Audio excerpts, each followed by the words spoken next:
Hey guys, back again. And today I thought I'd just make a random video, guys. Really been thinking about it, about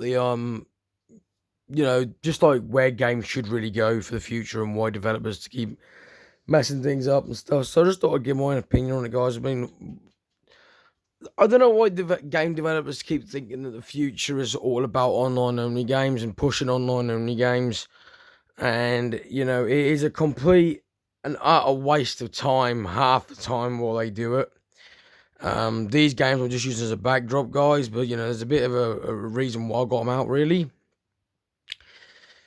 I mean, I know at the end of the day it's all about quick grab some money, grab some money, grab some money, but at our expense, it's still not really fun for them to do it and think that that's what we want. I mean, I know it's still our own fault, guys, at the end of the day, because we should protest and be like, no, not buying it, not buying it. The less we buy, the more they flop, the more they'll get it in their heads. But you see, my idea, guys, for the future of gaming. I mean, I've seen the graphics of the PlayStation 5. I've seen what the Xbox X series can do. And I'm blown away by it. I'm hyped.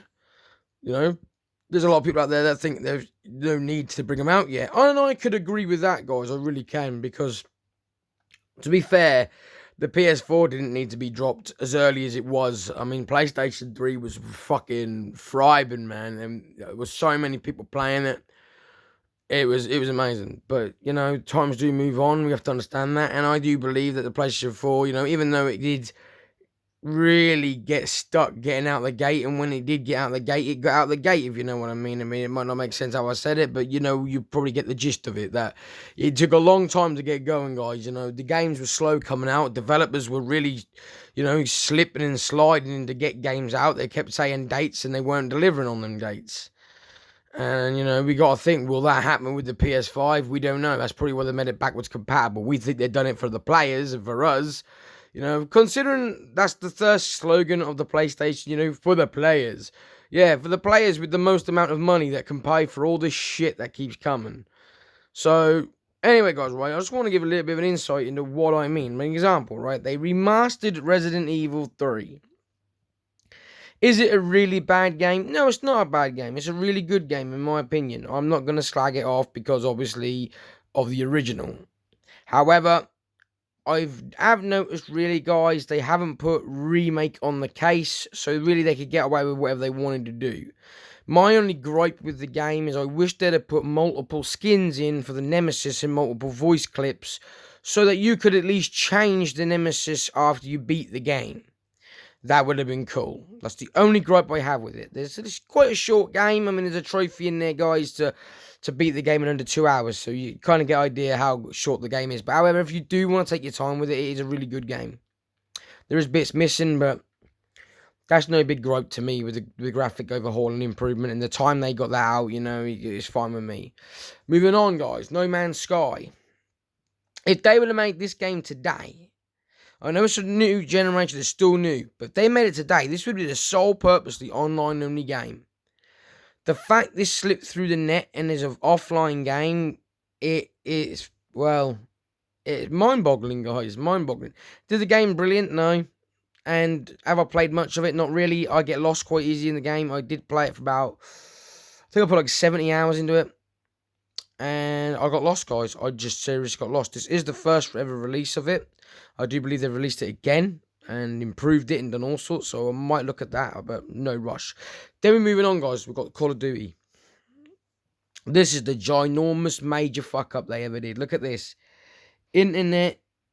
And it really focuses. Come on. Internet required for Call of Duty. That was never a necessity, and this one, you really do need the internet, guys. When I first bought this game, it took me 3 days just to play it. 3 days. That's no exaggeration, guys. For some reason, this game was so slow on the download that it took 3 whole fucking days. And that's with my console on rest mode to actually get it in. So, that was absolutely ridiculous. And now it's like one of the biggest games out there. It's like nearly 200 bloody gigabyte. Because they keep up and up and up and the updates.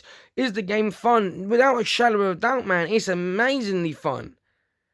But I just think they shouldn't keep rushing them out. If the game graphics is going to improve and it's going to take a lot longer to make the game and it's not going to be ready for launch, they're going to have to make a patch to put it out on disc, and then obviously it's not ready for the disc launch, so they're going to have to make a ginormous update patch to make the game work. Then don't bring it out. Delay it longer. People prefer to have quality over bloody quantity, if you get the point. And that saying's true. We'd prefer to have a full game and wait an extra month or so than have a fucking piece of shit with a massive update when you bring it out. It's lazy, it's boring, and we don't want it. The future, guys, for me, I said it in a comment. That's why I'm making this video, because I thought it'd be a great idea to actually bring it up. I think the future of gaming is bigger. Bigger.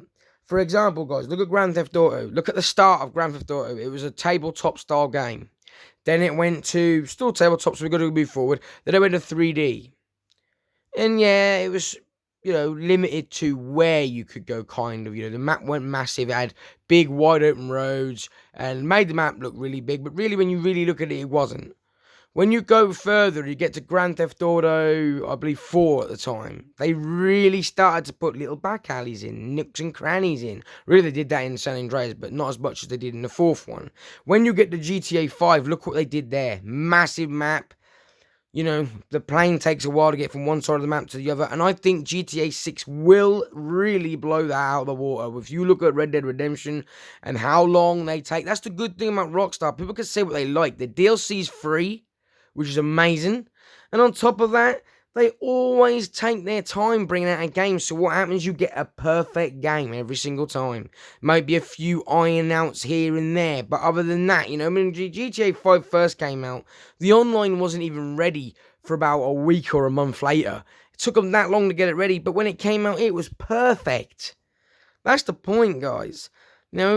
You don't rush shit out in any industry. If it was food, you get raw or overcooked food. If it was fucking a video game, you get an unfinished glitch of a mess. And I just think, they need to take their fucking time bringing out these games so we get perfect games rather than fucked games. Really, I think they shouldn't even announce a game until, it's almost at 90% finished. And then they should announce it, and then they should get the date ready. Not just go, yeah, we're working on the latest Forza Motorsport, and we want it ready for the new launch. And then when they go back to the office, go, how much is done of the game? Nothing. No, oh, well, that's all right. We'll just use the old gameplay. We'll improve it by shining up a little bit more here and there, put a bit more textures in, and there you go, that's the new Forza. No, that's fucking shit. But you know how it goes, guys. It's like, right, I'm thinking this, right, GTA 6, what if they incorporated more to it? For example, right, what if you could use your mic? That's just an option, you don't have to, but what if you could? What if you had the option to use your mic to talk to AI? So when you talk to Trevor and that lot, and people like that in the 5th one, imagine that for the 6th one, and you talk. So he's like, go get me that truck or whatever. You can go, fuck off, I'm not getting it. And then he argues back with you. That is just funny. It gives that little bit more. I don't think we'll ever get that yet, guys. We're way off that. But that's the future. That's what I'm talking about. Games bigger, look at the games we've been playing recently. Like Death Stranding, Star Wars, stuff like that. Massive open worlds. This, massive. See, if they can improve with that, that's where I think the future of gaming should be. Multiple endings to a game. 100 hours of gameplay, multiple side missions, and online if it needs online to be fucking just a bonus. Like this, how could they have done the online if they wanted to do online with that? Simple, there's 2 characters. You could both go off and do a different path.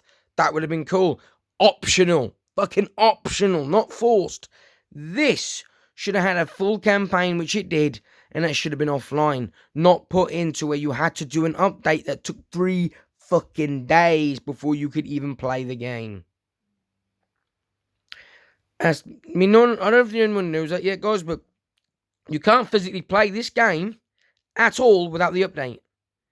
I bought the game, I tried to play it. The only thing you can actually do, and I dare people, if you've got the bottle or you haven't got this installed yet or you haven't bought this yet, put this game on, turn your internet off, plug it in, show me the campaign. It's not on the disc.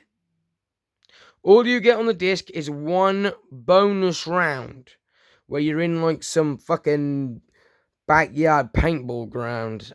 That's all you get on the game. And I think 50 quid for that shit. Why in the hell did they bring it out? I mean, and I've noticed this is being put on these games more and more. I've looked, it's on Black Ops 4. It's on not Modern Warfare, World War 2. You can't play the World War 2 game without the update. I've tried. You can't even play Modern Warfare Remastered without the update. So there's no point bringing the fuckers out. Another thing I hate is when they say, like, Game of the Year edition. And they give you the DLC, they do, yeah, on a piece of paper. That's a piece of shit. Don't fucking do that. That's false advertising and a shitty move. It's a shitty move for a developer. It's a shitty move as a gamer to buy it. It's just a shitty move. If you're going to bring it out again, have the decency to put it on the disc. That's why I haven't picked up Dirt Rally Game of the Year edition yet, guys. Because I have looked to see if anyone's unboxed it, to see if you get all the DLC on the disc, and I don't know. I will be buying it one day and take the plunge on it. And if you do get the DLC on the disc, I will let you guys know that. But if you don't, I will also let you guys know that. So Street Fighter, see, I watched someone else do an unboxing and someone saved me a lot of time. They said, no, don't get Championship Edition. It's the same.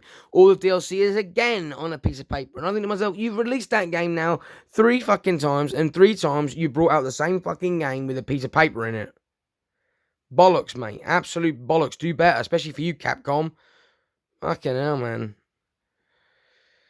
But anyway, guys, I hope this weren't more of a rant, more of a, what I think they should do. Like I said, the key points are the game in the future should be much, much bigger maps, more diversity into a game, more detail, more physics. Like, for example, it'd be awesome to be able to get Wreckfest-style damaging into proper modern car racing games. A little tap is a little tap, and a really hard impact which should take you out of the race. And I want the detail to be there in this sense, guys, right? If you're out of the race, you should have to sit in your car and wait till the race is ended. And even if you quit, your car should sit on the side of the road when you're online and that lot, and they know that's where you crashed, and damage, like grass, should turf off the grass and go onto the road. That's the future, not go, oh yeah, let's make it online, and all about online, blah, blah, blah. This is where the developers need to listen. We want details like that. That's improvement. That's where you can say, fuck yeah, man, that's a big difference. Now grass, when you skid onto the grass, you leave big ruts in the grass, and the sand or the dirt or the stones, whatever, flick across onto the road and make it more slippy on that part of the road. It's what we want. We want to see improvement, not the same shit of 600 cars, which you've probably had in all the other fucking games. Damage modelling is brilliant, but really all you could do is knock the bumpers off and scratch a paintwork, and probably get your engine to go red. It won't officially break. It'll just go red. You see broken. No. We want improvement, man. We want improvement. We want when the car rolls, we want the windscreen to smash. We want the roof to be flat as a pancake. We wanted to see it. Oh, that's fucked. And, we want to see improvement that way, not just online and say the same old shit. But anyway, guys, hopefully you enjoyed this video. Hopefully, guys, you actually understood what I meant by, the future of gaming, where it should go. I don't know what I'm going to entitle this video. Probably my opinion on the future of games or something. I don't know. But hopefully you guys enjoyed it. If you've got anything to say also, guys, on the future of gaming and what you think they should improve it on, and not just keep basing it on online only and shitty DLC, then comment down below, guys, and let's use our mouths, guys, and word of typing to let the developers know what the bloody hell we want. Because I'm happy for any game coming out. I don't care what it is. I just don't want them to keep pushing online only and keep pushing out games that need a fucking 300-year update before you can play it. So anyway, guys, that's my opinion. Thanks for watching, guys, and I'll see you all in the next one.